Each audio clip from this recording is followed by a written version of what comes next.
ಸಹಯೋಗದಲ್ಲಿ ಈ ದಿನ ಸಾಂಸ್ಕೃತಿಕ ಕಾರ್ಯಕ್ರಮ, ಕವಿಗೋಷ್ಠಿ, ವಿಚಾರಗೋಷ್ಠಿ, ವಿವಿಧ ಕ್ಷೇತ್ರದ ಸಾಧಕರಿಗೆ ರತ್ನ ಸನ್ಮಾನ ಪ್ರಶಸ್ತಿ ಪ್ರದಾನ ಸಮಾರಂಭ ಕಾರ್ಯಕ್ರಮದ ವೇದಿಕೆಯಲ್ಲಿ ಉಪಸ್ಥಿತರಿದ್ದು ವೇದಿಕೆಯ ದಿವ್ಯ ಸಾನ್ನಿಧ್ಯವನ್ನು ವಹಿಸಿಕೊಂಡಿರುವಂತಹ ಡಾಕ್ಟರ್ ಆರೂಢ ಭಾರತೀ ಸ್ವಾಮೀಜಿಗಳ ಪಾದಾರಗಳಿಗೆ ನಡೆಸುತ್ತಾ ಕಾರ್ಯಕ್ರಮವನ್ನು ಉದ್ಘಾಟನೆ ಮಾಡಿ ಉದ್ಘಾಟನಾ ನುಡಿಗಳನ್ನು ಆಡುವಂತಹ ಹಿರಿಯರು, ಗೌರವಾನ್ವಿತರು, ನಾಡು ಕಂಡ ಅತ್ಯುತ್ತಮ ಬರಹಗಾರರು, ಕಾರ್ಯನಿರ್ವಾಹಕ ಸಂಪಾದಕರು, ಕನ್ನಡ ದಿನಪತ್ರಿಕೆ ಮೈಸೂರು ಹಾಗೂ ಗೌರವಾನ್ವಿತರು, ಕನ್ನಡ ರಾಜ್ಯ ಪ್ರಶಸ್ತಿ ಪುರಸ್ಕೃತರು ಸಹ. ಇವರ ಜೊತೆ ನಾನು ವೇದಿಕೆಯನ್ನು ಹಂಚಿಕೊಂಡಿರುವಂಥದ್ದು ನನ್ನ ಪುಣ್ಯ ಅಂತ ನಾನು ಭಾವಿಸ್ಕೊಂಡಿದ್ದೀನಿ. ಶ್ರೀ ಪ್ರಸನ್ನ ಕುಮಾರ್ ಸರ್ ಅವರನ್ನ ನಾವು ಅವರ ಬರಹಗಳನ್ನು ಓದಿದ್ವಿ, ಕೇಳಿದ್ವಿ, ನೋಡಿದ್ವಿ. ಅವ್ರ ಜೊತೆ ವೇದಿಕೆ ಅಂದ್ಕೊಂಡದ್ದು ಅದಕ್ಕೆ ಕಲಿಸ್ಕೊಟ್ಟಿದ್ದು ನಮ್ಮ ಮಂಜುನಾಥ್ ಅವರಿಗೂ ಕೂಡ ನಾನು ಹೃದಯಪೂರ್ವಕವಾದಂತಹ ನಮನಗಳನ್ನು ತಿಳಿಸ್ತಾ ಇದ್ದೀನಿ. ಹಾಗೆ ವೇದಿಕೆಯಲ್ಲಿ ಉಪಸ್ಥಿತರಿರುವಂತಹ ಮುಖ್ಯ ಅತಿಥಿಗಳಾಗಿ ಆಗಮಿಸಿರುವಂತಹ ಡಾಕ್ಟರ್ ಡಿ ತ್ಯಾಗರಾಜ್ ಸರ್ ಅವರೇ, ಸ್ವಾಗತ ಮತ್ತು ಪ್ರಾಸ್ತಾವಿಕ ನುಡಿಯನ್ನು ನುಡಿದಂತಹ ಡಾಕ್ಟರ್ ಜಿ ಶಿವಣ್ಣರವರೇ,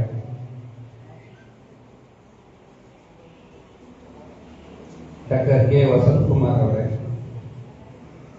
ಕರ್ನಾಟಕ ರಾಜ್ಯ ಸರ್ಕಾರಿ ನೌಕರರ ಸಂಘದ ರಾಜ್ಯ ಪರಿಷತ್ ಸದಸ್ಯರು, ಇತರರು ಹಾಗೂ ನಮ್ಮ ಹೆಜರಿಕೋಟೆ ತಾಲೂಕಿನ ಸೋನಹಳ್ಳಿ ಶಾಲೆಯ ಕ್ರಿಯಾಶೀಲ ಮುಖ್ಯ ಶಿಕ್ಷಕರಾದಂತಹ ಮತ್ತು ಈ ನನ್ನ ಒಂದು ಕಾರ್ಯಕ್ರಮಕ್ಕೆ ಆಗಮಿಸಲಿಕ್ಕೆ ಕಾರಣಕರ್ತರಾದಂತಹ ಮಂಜುನಾಥ್ ಅವರೇ, ವೇದಿಕೆಯಲ್ಲಿ ಉಪಸ್ಥಿತರಿದ್ದ ಎಲ್ಲ ಸನ್ಮಿತ್ರರೇ, ವೇದಿಕೆಯ ಮುಂಭಾಗ ಇರುವಂತಹ ಎಲ್ಲ ವಿವಿಧ ಕ್ಷೇತ್ರಗಳಿಂದ ಆಗಮಿಸಿರುವಂತಹ ಎಲ್ಲ ಗೌರವಾನ್ವಿತರೆ, ಮಾಧ್ಯಮ ಮಿತ್ರರೇ, ನನಗೆ ಒಂದು ಕ್ಷಣ ಏನು ಮಾತಾಡಬೇಕು ಅಂತ ಗೊತ್ತಾಗಲಿಲ್ಲ. ಮಂಜುನಾಥ್ ಅವರು ಹೇಳಿದಾಗಲೂ ಕೂಡ ಗೊತ್ತಾಗಲಿಲ್ಲ. ನಾನು ನನ್ನ ಕೆಲಸವನ್ನ ಮಾಡಿದೆ ಅಷ್ಟೇ, ನಿಷ್ಠೆಯಿಂದ. ಹೆಜರಿಕೋಟೆ ತಾಲೂಕಿಗೆ ಹೋಗ್ಲಿಕ್ಕೆ ಅಧಿಕಾರಿಗಳು ಹಿಂದೆ ನೋಡ ಅಂತದ್ದು. ಕಳೆದ ಸಾರಿ ಮೈಸೂರು ದಕ್ಷಿಣ ವಲಯದಲ್ಲಿ PO ಇದೆ. ಆಗಲೂ ಸಹ 25ನೇ ಇಸ್ವಿಯಲ್ಲಿ ಪ್ರಥಮ ಸ್ಥಾನದಲ್ಲಿ SSLC ಫಲಿತಾಂಶವನ್ನು ತಂದಿದೆ. ಅಂದ್ರೆ ಪರಿಶ್ರಮ, ನಮ್ಮ ಶಿಕ್ಷಕರ ಪರಿಶ್ರಮ ಪ್ರಮುಖವಾಗಿ ನಮ್ದಲ್ಲ, BON ಪೂರ್ಣ ಅಲ್ಲ, ಶಿಕ್ಷಕರ ಪರಿಶ್ರಮದಿಂದ ಈ ಒಂದು ಪ್ರತಿಫಲ ನೀಡಿದೆ. ಪರಿಶ್ರಮ ಪಟ್ಟರೆ ಖಂಡಿತ ಪ್ರತಿಫಲ ದೊರೆಯುತ್ತೆ ನಮಗೆ ಕಾರಣ ಆಗಿದೆ. ಅದಕ್ಕೆ ಅದು ಹೆಗ್ಗಡದೇವನಕೋಟೆ ತುಂಬಾ ಅರಣ್ಯ ಇರುವಂತಹ ಪ್ರದೇಶ, ವಿಸ್ತೀರ್ಣತೆಯಲ್ಲಿ ತುಂಬಾ ದೊಡ್ಡದು. ಸರಗೂರು ಮತ್ತು ಹೆಜರಿಕೋಟೆ 2 ತಾಲೂಕುಗಳನ್ನು ಒಂದು ಮಗು ಭಾಷೆಯನ್ನ ತಿಳಿದುಕೊಂಡ್ರೆ, ಸ್ಪಷ್ಟವಾಗಿ ಓದುವಂಥದ್ದನ್ನ, ಶುದ್ಧವಾಗಿ ಬರೆಯುವಂಥದ್ದನ್ನ ತಿಳ್ಕೊಂಡ್ರೆ ಕನ್ನಡ ಭಾಷೆಯನ್ನ, ಅವನು ಉಳಿದ ಎಲ್ಲ ಭಾಷೆಯನ್ನ ಸರಾಗವಾಗಿ ಪಾಸ್ ಆಗ್ತದೆ. ಇದು ನಾವು ಪ್ರಾರಂಭದಿಂದಲೂ ನಾವು ಶಿಕ್ಷಕರಾದವರು ಕಲಿಸ್ಬೇಕು. ಕನ್ನಡ ಸ್ಪಷ್ಟವಾಗಿ ಓದಬೇಕು, ಶುದ್ಧವಾಗಿ ಬರಬೇಕು, ಉಚ್ಚಾರಣೆಯನ್ನು ಶುದ್ಧವಾಗಿ ಇರಬೇಕಾಗ್ತದೆ. ಇವು ಮೂರನ್ನ ಕಲ್ತ್ಕೊಂಡ್ರೆ ಗಣಿತ, ವಿಜ್ಞಾನ, ಸಮಾಜ ವಿಜ್ಞಾನ ಯಾವುದು ಕಷ್ಟ ಆಗಲ್ಲ. ಇದು ಪ್ರಾರಂಭಿಕವಾಗಿ ನಾವು ಮಾಡಬೇಕಾಗಿದ್ದು. ನಾನು ಅಲ್ಲಿ ಪ್ರಾರಂಭದಲ್ಲಿ ಮಾಡಿದ್ದು ಕೂಡ ಅಷ್ಟೇ. 8-9 ತಿಂಗಳ ಕಾಲ ನಿರಂತರವಾದಂತಹ ಶಿಕ್ಷಕರ ಪರಿಶ್ರಮ ಜೊತೆಗೆ ಪ್ರಯತ್ನಗಳ ಜೊತೆಗೆ ಪರೀಕ್ಷೆಗಳು, ಇವಿಷ್ಟು ನಿರಂತರತೆಯಲ್ಲಿ ನಡೆದಂತಹ ಸಂದರ್ಭದಲ್ಲಿ ಶಿಕ್ಷಕರ ಮತ್ತು ವಿದ್ಯಾರ್ಥಿಗಳ ನಿರಂತರ, ಮಕ್ಕಳು ರೆಗ್ಯುಲರ್ ಆಗಿ ಶಾಲೆಯಲ್ಲಿ ಪ್ರತಿನಿತ್ಯ ಹಾಜರಿರಬೇಕು, ಶಿಕ್ಷಕರು ಪ್ರತಿನಿತ್ಯ ಶಾಲೆಯಲ್ಲಿ ಇರಬೇಕು. ಇವೆರಡೇ ನಾವು ಸಿಂಪಲ್ ಆಗಿ ಮಾಡಿದಂಥದ್ದು. ಒಂದು ದಿನ ಮಕ್ಕಳು ತಪ್ಪಿಸ್ಕೊಳ್ಳಂಗಿಲ್ಲ, ಶಿಕ್ಷಕರು ಒಂದು ದಿವಸ ತಪ್ಪಿಸ್ಕೊಳ್ಳಂಗಿಲ್ಲ. ಕಲಿಕೆ ಇರಬೇಕು. ಅದರ ಜೊತೆಗೆ ಕಾಡಂಚಿನ ಪ್ರದೇಶದಲ್ಲಿ ಮಕ್ಕಳಲ್ಲಿ ಮನೆಯಲ್ಲಿ ಓದುವಂತಹ ಸೌಲಭ್ಯಗಳು ಸ್ವಲ್ಪ ಕೊರತೆ ಇರೋದ್ರಿಂದ ಅಂತಹ ಮಕ್ಕಳಿಗೆ ನಾವೇ ಕಾಡಂಚಿನ ಸರ್ಕಾರಿ ಪ್ರೌಢಶಾಲೆಗಳಲ್ಲಿ ವಾಸ್ತವ್ಯವನ್ನು ಹೂಡಿ, ಸುಮಾರು ಶಾಲೆಗಳಲ್ಲಿ ವಾಸ್ತವ್ಯವನ್ನು ಹೂಡಿ ರಾತ್ರಿ ತರಗತಿಗಳನ್ನ ಶಾಲೆಗಳಲ್ಲಿ ನಡೆಸಿ ಮಕ್ಕಳಿಗೆ ಮನೆಯಲ್ಲಿ ಓದುವಂತ ಪರಿಸರ ಇಲ್ಲದೆ ಇರೋದ್ರಿಂದ ಸಾಮಾಜಿಕವಾಗಿ, ಆರ್ಥಿಕವಾಗಿ, ಶೈಕ್ಷಣಿಕವಾಗಿ 90% ಮಕ್ಕಳು ಕೂಲಿ, ಪೋಷಕರು ಕೂಲಿಯನ್ನೇ ಮಾಡ್ಕೊಂಡು ಬದುಕುವಂಥದ್ದು. ಆ ಒಂದು ಪರಿಶ್ರಮ ಶಿಕ್ಷಕರು ಮನೆಗಳಿಗೆ ಭೇಟಿ ಕೊಡುವಂಥದ್ದು, ಶಾಲೆಗಳಲ್ಲಿ ವಾಸ್ತವ್ಯ ಕೊಡುವಂಥದ್ದು, ರಾತ್ರಿ ತರಗತಿಗಳನ್ನ ನಡೆಸುವಂಥದ್ದು. ಇನ್ನು ಭಾನುವಾರ ಹಬ್ಬ ಎಲ್ಲನೂ ಬಿಟ್ಬಿಟ್ಟಿದ್ದೀವಿ. ನವೆಂಬರ್ 1ನೇ ತಾರೀಕಿಂದ ಏಪ್ರಿಲ್ 2ನೇ ತಾರೀಕಿನವರೆಗೆ ಸರ್ಕಾರಿ ಪ್ರೌಢಶಾಲೆ ಮತ್ತು ಅನುದಾನ ರಹಿತ ಯಾವ ಹಬ್ಬಗಳಂದೂ ಕೂಡ ಶಿಕ್ಷಕರು ಮನೆಯಲ್ಲಿಲ್ಲ, ವಿದ್ಯಾರ್ಥಿಗಳು ಮನೆಯಲ್ಲಿಲ್ಲ.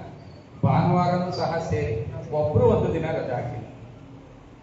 ಅಷ್ಟು ನಿರಂತರವಾದ ಒಂದು ಪರಿಶ್ರಮವನ್ನು ನಮ್ಮ ಶಿಕ್ಷಕರು ಸಹಕಾರ ನೀಡಿದ ಸಲುವಾಗಿ ಆ ವಿದ್ಯಾರ್ಥಿಗಳಿಗೆ ಸಾಕಷ್ಟು ಸರಿ ಅವು ಮಕ್ಕಳುಗಳಿಗೆ ಸ್ಪಷ್ಟವಾಗಿ ಓದುವಂತಹ, ಬರೆಯುವಂತಹ, ಉಚ್ಚಾರಣೆ ಮಾಡುವಂಥದ್ದೇ ಕಷ್ಟ ಇತ್ತು. ಪ್ರಾರಂಭದ ದಿನಗಳಲ್ಲಿ ಶುದ್ಧ ಬರಹ ಓದುವಂತ ಒಂದು 30 ದಿನಗಳವರೆಗೆ ಅದನ್ನೇ ಪ್ರಾಕ್ಟೀಸ್ ಮಾಡೋದಿಲ್ಲ. ಆಡಿ ಮಕ್ಕಳುಗಳಿಗೆ ಭಾಷೆ ಕಷ್ಟ, ಮನೇಲಿ ಒಂದು ಭಾಷೆ ಮಾತಾಡ್ತಾರೆ, ಆ ಲಿಪಿ ಒಂದಿರುತ್ತೆ, ಬರೆಯೋದೊಂಥರ ಇತ್ತು. ಅಂಥವಕ್ಕೆ ಹೆಚ್ಚು ಅದನ್ನ ಪ್ರಾಕ್ಟೀಸ್ ಮಾಡಿದ್ವಿ. ಅದು ನಾವು ಪ್ರೈಮರಿಯಿಂದ ಮಾಡಿಸ್ಬೇಕಾಗಿತ್ತು, ಕಾರಣಾಂತರದಿಂದ ಆಗಿರಲಿಲ್ಲ. ಭಾಷೆ ಕಲ್ತ್ಕೊಂಡ್ರೆ ಇನ್ನು ಗಣಿತ, ವಿಜ್ಞಾನ, ಸಮಾಜ ವಿಜ್ಞಾನ ಸುಲಭ ಆಗುತ್ತೆ ಅಂತ ಹೇಳಿ ಹೆಚ್ಚು ಭಾಷೆಗೆ ನಾವು ಒತ್ತನ್ನು ಕೊಟ್ಟು 30 ದಿನದಲ್ಲಿ ಆ ಮಗು ಸ್ಪಷ್ಟವಾಗಿ ಓದಬೇಕು, ಶುದ್ಧವಾಗಿ ಬರೀಬೇಕು. 10ನೇ ತರಗತಿ ಮಾತ್ರ ನಾನು ಹೇಳ್ತಾ ಇರೋದು. ಅದನ್ನ ಪ್ರಯತ್ನ ಪಟ್ವಿ, ಅದರಲ್ಲಿ ಸಾಕಷ್ಟು ಸಫಲತೆಯನ್ನು ಕಂಡ್ವಿ ನಾವು. ಅದಾದ ನಂತರ ನಾವು ಮಕ್ಕಳಿಗೆ ರೆಗ್ಯುಲರ್ ಆಗಿ ಪಾಠ ಪ್ರವಚನಗಳನ್ನ ಕಲಿಸುವಂತ ನಿಟ್ಟಿನಲ್ಲಿ ಹೆಚ್ಚು ಬರವಣಿಗೆಯನ್ನ ಮಾಡಿಸ್ತೀವಿ. ಶಿಕ್ಷಕರು, ಪೋಷಕರದ್ದು ತುಂಬಾ ಸಹಕಾರ ನೀಡಿದಂತ ಮನೆ ಪರಿಸ್ಥಿತಿನೇ ತುಂಬಾ ಇದಿದೆ.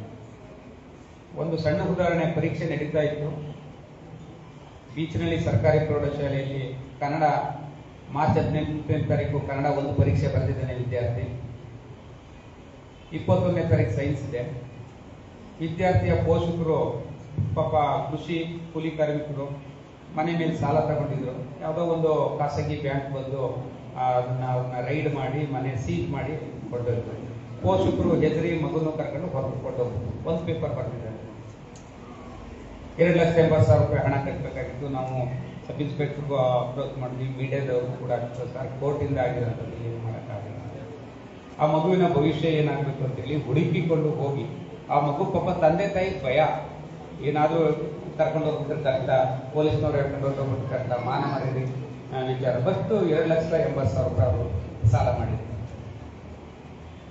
ಅದಕ್ಕೂ ಅಂತಹ ಮಗು, ಚೆನ್ನಾಗಿ ಓದುವಂತ ಮಗು, ಎಲ್ಲನೂ ಕೂಡ ಮನೆ ಸೀಜ್ ಮಾಡಿದ್ದಾರೆ. ಒಂದು ಅಡ್ಮಿಷನ್ ಟಿಕೆಟ್ ಇಲ್ಲ, ಒಂದು ಪೆನ್ ಇಲ್ಲ, ಹುಟ್ಟು ಬಟ್ಟೆಲಿ ಹೇಗಿದೆ ಹಾಗೆ ಹೊಟ್ಟೋಗ್ಬಿಟ್ಟಿದ್ದಾರೆ ತಂದೆ ತಾಯಿ. ಅಂಥವನ್ನು ಹುಡುಕಿಕೊಂಡು ಕರೆತಂದು, ಅಂತ ಮಕ್ಕಳ ಪರಿಸ್ಥಿತಿ ಎಲ್ಲೋ ಇದು ಒಂದು ಜಮೀನಲ್ಲಿ ಇದ್ದಂಥವ್ರು ಪಾಪ ಓದ್ಕೊಂಡು ಕರೆತಂದು ಆ ಮಗು ಇವತ್ತು ಫಸ್ಟ್ ಕ್ಲಾಸಲ್ಲಿ ಪಾಸ್ ಆಗಿದ್ದಾರೆ. ಐಶ್ವರ್ಯ ಅಂತ ಹೇಳ್ಬಿಟ್ಟು ಒಂದು ಹುಡುಗಿ ಇದೇ ರಾತ್ರಿ ಹೊತ್ತು ಮನೆಗಳಿಗೆ ಭೇಟಿ ಕೊಡ್ತಾ ಇದ್ರು. 9 ಗಂಟೆ 10 ಗಂಟೆ. ನಂದಿನಾಥಪುರ ಅಂತ ಹೇಳ್ಬಿಟ್ಟು ಕಾಡಂಚಿನ ಪ್ರದೇಶ,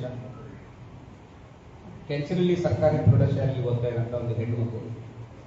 ಆ ಮಗುವಿನ ತಂದೆ ಇಲ್ಲ, ತಂದೆ ತೀರ್ಕೊಂಡಿದ್ದಾರೆ. ತಾಯಿ ಇದ್ದಾರೆ, ಮಗುವಿನ ತಾಯಿಯವ್ರ ತಾಯಿ ಅಂದ್ರೆ ಅಜ್ಜಿ ಇದ್ದಾರೆ. ಆ ವಿದ್ಯಾರ್ಥಿ ಐಶ್ವರ್ಯ ತಮ್ಮ ಇದ್ದಾನೆ 7ನೇ ತರಗತಿ. ಇಬ್ರು ಒಂದೇ ಶಾಲೆಯಲ್ಲಿ ಓದ್ತಾ ಇದ್ದಾರೆ. ಐಶ್ವರ್ಯ ಚೆನ್ನಾಗಿ ಓದುವಂತ ಹುಡುಗಿ, ಸ್ಪೋರ್ಟ್ಸ್ ಅಲ್ಲಿ ತುಂಬಾ ಚೆನ್ನಾಗಿ ಆಕ್ಟಿವ್ ಆಗಿದ್ದಾರೆ. ಅವಳು ಕೂಲಿಗೆ ಹೋಗ್ತಾ ಇದ್ವಿ. ನಮಗೆ ಟೀಚರ್ ಎಲ್ಲ ಸರ್ ಇವ್ರು ಚೆನ್ನಾಗಿ ಓದ್ತಾಳೆ ಸರ್, ಸ್ವಲ್ಪ ನಾವು ಪುಷಪ್ ಮಾಡಿದ್ರೆ ಗ್ಯಾರಂಟಿ ಫಸ್ಟ್ ಕ್ಲಾಸಲ್ಲಿ ಪಾಸ್ ಆಗ್ತಾಳೆ ಸರ್, ಇವಳು ಕೂಲಿಗೆ ಹೊಟ್ಟೋಗ್ತಾಳೆ ಸರ್ ಇವಳು ಅಂತಂದು. ಒಂದಿನ ಸರ್ಪ್ರೈಸ್ ಆಗಿ ಮನೆಗೆ ಹೋಗ್ತು. 9 ಗಂಟೆ 8:30 9 ಗಂಟೆ. ಆ ವಿದ್ಯಾರ್ಥಿ ಮನೆಯಲ್ಲಿ ಕರೆಂಟ್ ಇರಲಿಲ್ಲ. ಹೊರಗಡೆ ಜಗಲಿಯಲ್ಲಿ ಕೂತ್ಕೊಂಡು ಕೀಪ್ಯಾಡ್ ಮೊಬೈಲಲ್ಲಿ ಪಕ್ಕದ ಮನೆಯವ್ರ ಹತ್ರ ಚಾರ್ಜ್ ಮಾಡ್ಕೊಂಡು ಓದ್ತಾ ಇದ್ದ ಹುಡುಗಿ. ಪಕ್ಕದಲ್ಲಿ ಅಜ್ಜಿ ಇತ್ತು, ತಾಯಿ, ಅವ್ರ ತಾಯಿ ಕೂಡ ಇದ್ರು. ತಾಯಿ ಸ್ವಲ್ಪ ಫಿಸಿಕಲಿ ಹ್ಯಾಂಡಿಕ್ಯಾಪ್ಟು, ತಮ್ಮನೂ ಕೂಡ ಇದ್ದ 7ನೇ ತರಗತಿ. ಯಾಕಮ್ಮ ಕರೆಂಟ್ ಇಲ್ವಾ ಅಂತ ಹೇಳಿ, ಇಲ್ಲ ಸರ್ ನಮ್ಮ ಮನೇಲಿ ಕರೆಂಟ್ ಇಲ್ಲ ಅಂತ. ಮಾರನೇ ದಿನ ಅದು ಮೀಡಿಯಾದಲ್ಲಿ ಬಂತು, ಟೈಮ್ಸ್ ಆಫ್ ಇಂಡಿಯಾದಲ್ಲಿ ಬಂತು. ಅಧಿಶಿಕ್ಷಣ ಸಚಿವರು ಕೂಡ ಕರೆ ಮಾಡಿ ಕೇಳಿದ್ರು, ಶಾಸಕರು ಹೇಳಿದ್ರು, ಚುನಾಯಿತ ಪ್ರತಿನಿಧಿಗಳು, ಇಲ್ಲ ನಮ್ಮ ತಾಯಿ ಮಲಿಕೊಳ್ಳಿಲ್ಲ ಅಂತಂದ್ರೆ, ಹುಷಾರ್ ತಪ್ಪಲಿಲ್ಲ ಅಂತಂದ್ರೆ ನಾನು ಹೋಗಲ್ಲ ಸರ್, ನಮ್ಮ ತಾಯಿ ಹುಷಾರ್ ತಪ್ಪರೆ ನಮ್ಮ ಸಂಸಾರ ನಡೆಸೋದೇ ಇಲ್ಲ ಸರ್ ಅಂತಂದ್ರೆ ತಾಯಿನೂ ಹೇಳಿದ್ರು. ನನ್ನ ಕಣ್ಣಲ್ಲಿ ನೀರು ಬಂದಂಗೆ ಬಂತು. ಒಂದು SLC ಹುಡುಗಿ 300 ರೂಪಾಯಿ ಕೂಲಿಗೋಸ್ಕರ ಶಾಲೆ ಬಿಟ್ಬಿಟ್ಟು ಹೋಗುವಂಥದ್ದು. ಸೊ ಆ ಹುಡುಗಿಗೂ ಕೂಡ ಒಂದು ಆ ಥರದ್ದು ಸಾಕಷ್ಟು ಇರೋಂಥವು. ಫಸ್ಟ್ ಕ್ಲಾಸಲ್ಲಿ ಪಾಸ್ ಆಯ್ತು ಐಶ್ವರ್ಯ ಅಂತ ಹುಡುಗಿ. ಇವತ್ತು ಅದೇ ಬೆಂಗಳೂರಿಂದ ಬೇರೆ ಬೇರೆ ಕಂಪ್ನಿಯವರು ಕೂಡ ಅವ್ರನ್ನ ಹಡಾಕ್ ಮಾಡ್ಕೋತೀವಿ ಸರ್, ಅವ್ರನ್ನ ಖರ್ಚು ವೆಚ್ಚನೆಲ್ಲ ನಾವೇ ಭರಿಸ್ತೀವಿ ಸರ್, ಆ ವಿದ್ಯಾರ್ಥಿ ಡೀಟೇಲ್ಸ್ ಎಲ್ಲ ಕೊಡಿ ಸರ್ ಅಂತಂದ್ರೆ ಪ್ರೋತ್ಸಾಹ ನೀಡುವಂಥವ್ರು ಸಾಕಷ್ಟು ಜನ ಇದ್ದಾರೆ ಮಕ್ಕಳ ವಿದ್ಯಾರ್ಥಿ. ಅದು ನಿರಂತರತೆಯನ್ನ ನಮ್ಮ ಶಿಕ್ಷಕರು ಬೆಳೆಸ್ಕೊಂಡು ಬಂದರು. ಈ ಒಂದು ನಿಟ್ಟಿನಲ್ಲಿ ಎಚ್.ಡಿ. ಕೋಟೆ ತಾಲೂಕಿನ ಇತಿಹಾಸದಲ್ಲಿ ಪ್ರಪ್ರಥಮ ಬಾರಿಗೆ ಇವತ್ತು ಆ ತಾಲೂಕಿನ ನಮ್ಮ ಮಂಜು ಮತ್ತು ಇಲ್ಲಿ ನಮ್ಮ ಟೀಚರ್ ಬಹಳಷ್ಟು ಜನ ಇದ್ದಾರೆ.